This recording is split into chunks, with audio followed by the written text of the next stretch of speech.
In this video, we're talking about the top 5 Q&A that I get all the time about how to get around Bremerton. So public transportation, the ferry system, all that good stuff. So stay tuned until the end.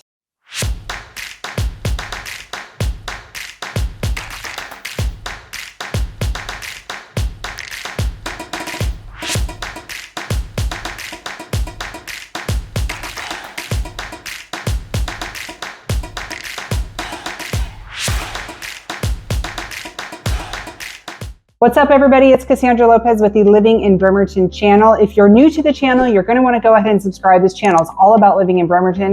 So whether you are moving here for the first time or maybe you've been here for a while, just want to know more, be sure to subscribe, tap that little bell so you're notified every time I drop a new video.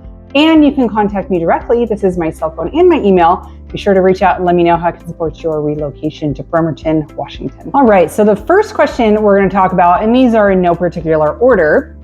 So, is the Bremerton-Seattle ferry still running? The short answer is yes, with a caveat, but it's on a limited, what they're calling alternative service. So previously, before the COVID, the ferry system was running probably about every 90 minutes throughout the day. And so there were several sailings, Bremerton and back from Seattle. And during the COVID, they had like mass layoffs, and I'm not sure if it was them laying off employees or employees quitting, but they just cited a short staff problem, right? So they were short of staff, and then they also took that time to maintain some of the boats. So a lot of the boats got a mini overhaul, like maintenance type routine. And they also cited cuttings in funding. And so all of those three things combined really limited the sailing schedules. Now, Bremerton wasn't the only city affected. The Clinton-Mukilteo ferry was affected. The island ferry up to the San Juans was affected. There were a bunch around Sound in general that were affected, but Bremerton is kind of on the bottom of the list for restoration in getting those sailings back online. I don't know why. I feel like Bremerton should maybe be like a priority just because we have a ton of people who live here in Bremerton and in Kitsap County who work in Seattle.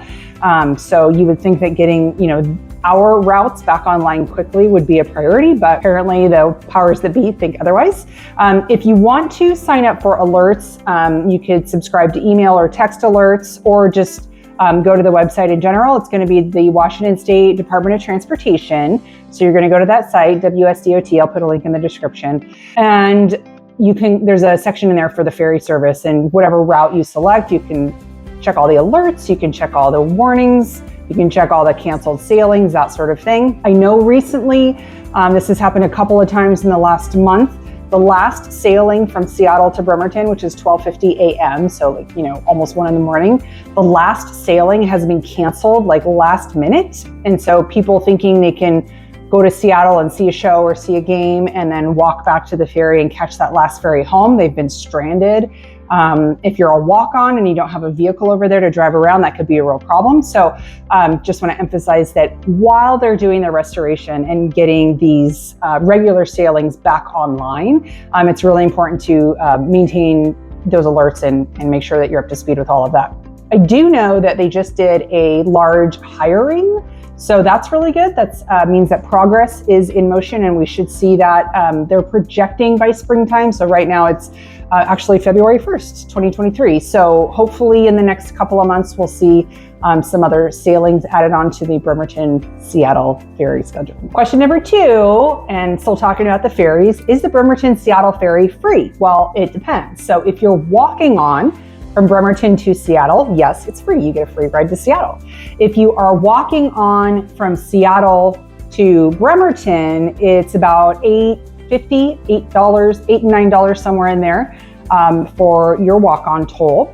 If you're driving from either destination, from Bremerton or from Seattle, there is a toll for that. If you are taking the Kitsap Transit Fast Ferry, so the Fast Ferry is not Washington State DOT, it's actually Kitsap Transit, so completely different jurisdiction.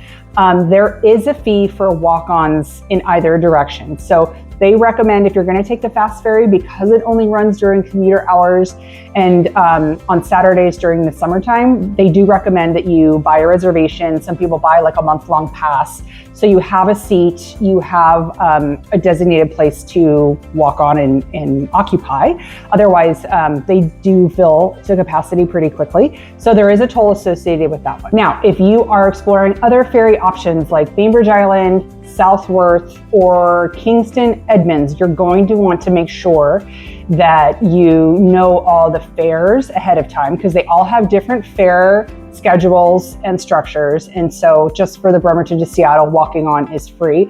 I do believe that walking on from Southworth, Kingston, or Bainbridge is also free, but you're going to want to double check that when you do your research for your travels. Question number 3 I get a lot is, how far is Bremerton from Seattle? Because everybody knows of Seattle. It's a big destination in the summertime. We have a lot of tourism and a lot of things going on, but a lot of people haven't even heard of Bremerton, even though it's very close to Seattle. We are 12 miles due west of Seattle, right across the Puget Sound. And the best way to get there is by ferry, like we've been talking. So if you take the state ferry, it's about an hour sailing. If you take the fast ferry, it's about a 30-minute sailing. And if you were to drive around, so you would drive down through Tacoma and back up north to Seattle, it's about an hour and 20 minutes-ish, depending on traffic. It's always questionable. I-5 through Tacoma and up through Federal Way has been, I swear, under construction for like 20 years. That's not an exaggeration. And so it doesn't really matter what time of day you're traveling on I-5, there's always going to be some sort of slowdown or gridlock or construction traffic. So just be mindful of that. Just the easiest, simplest, stressless way to get there is by taking the ferry. But as previously said, you're going to want to make sure that the ferry sailings align with what you need to do. Otherwise, you may need to check a different route like Bainbridge Island, or plan accordingly either way. Question number 4 is, do you need a car if you're living in Bremerton? Well, again, that depends, but we do have a pretty good public transit system here.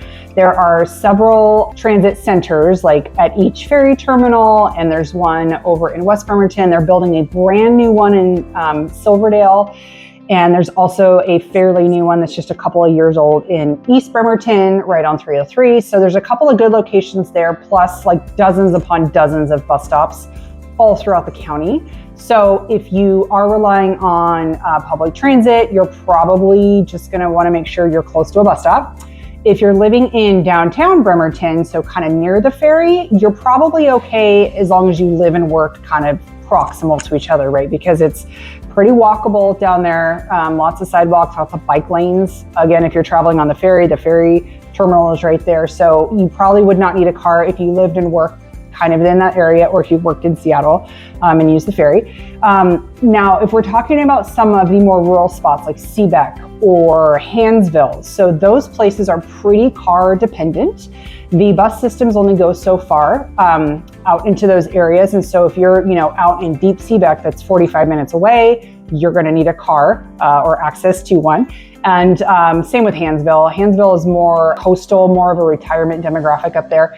So a lot of people do, have their own vehicles anyway. So if you're coming to Bremerton, or if you already live here and you just kind of want to know the best spots to live if you don't have a car, so anywhere near any downtown. So Bremerton, Port Orchard, Kingston, Silverdale, any of those downtown spots, Poulsbo especially too, are going to have great access to public transit. And then if you go into the more unincorporated county areas, there's still plenty of bus stops there as well. It's the more rural spots, Seebeck, Hansville, those kinds of places that you're going to need a car for sure. Question number 5, is Bremerton on an island? So this is for my geography buffs. So no, Bremerton is not on an island. We are on a peninsula.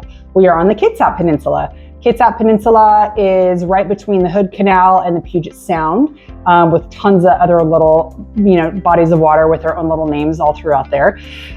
If you look at a map of Washington State and you see the Puget Sound coming down kind of the western part of the state there, we are right in there, kind of close to the bottom, 12 miles due west of Seattle. So if you look at Seattle and just drew a straight line, that's where we are.